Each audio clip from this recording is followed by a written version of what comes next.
পদটিতে সহজানন্দে প্রবিষ্ট চিত্তকে মত্ত গজেন্দ্রের সাথে তুলনা করে মহাসুখের স্বরূপ আলোচনা করা হয়েছে। কায় বাক চিত্ত সহজানন্দে যুক্ত হল। তখন ঘন ঘন অনাহত ধ্বনি শোনা যেতে লাগল। তা শুনে বিষয় আকাঙ্ক্ষা স্বরূপ অমঙ্গলদায়িনী শক্তি দূরীভূত হল। সাধক যখন দেহ সাধনার পথে অগ্রসর হয়, তখন সে নিজের মধ্যে একটা অনাহত ধ্বনি, একটা শক্তিকে উপলব্ধি করে, যার আবির্ভাবে পার্থিব চিত্ত বিভ্রম সৃষ্টিকারী শক্তির পরাভব ঘটে।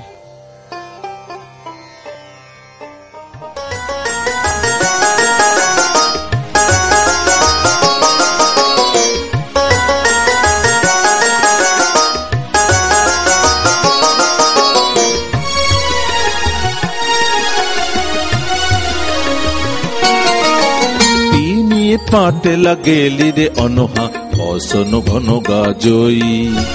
তিনি পাটে লাগেলি রে অনহা বসন ঘন গাজই। তা শুনি মারো ভয়ঙ্কর রে বিষয় মণ্ডল সবল ভাজই।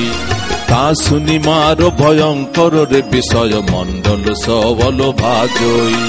তিনি পাটে লাগেলি রে অনহা বসন ঘন গাজই। তিনি পাটে লাগেলি রে অনহা বসন ঘন গাজই।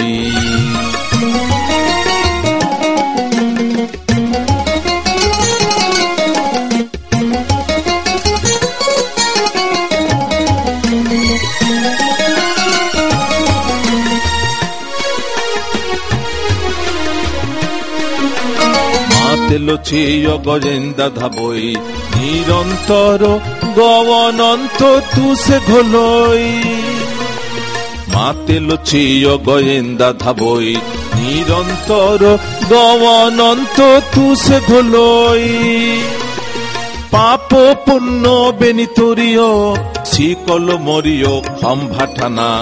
গবন টাকলি লাগির চিত্তা পৈঠা নিবানা।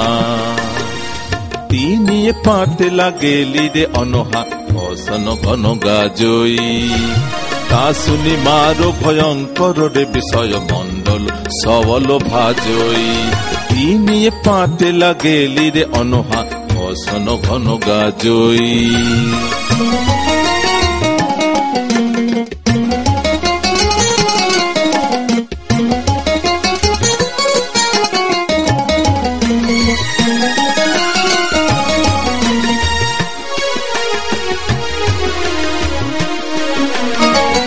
সোপানে মাতে লরে ভুবন সবল উয়েখি।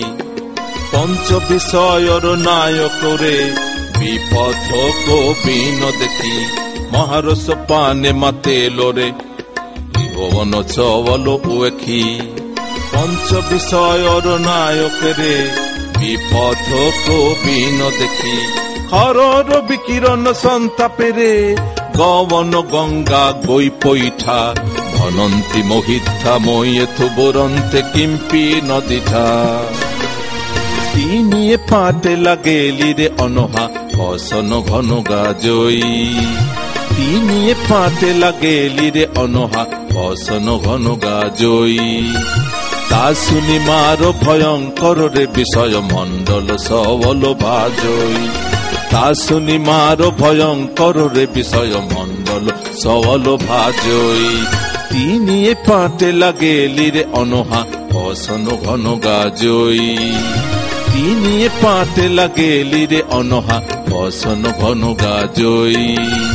তিনি পাটে লাগেলি রে অনহা বসন ঘন গাজই।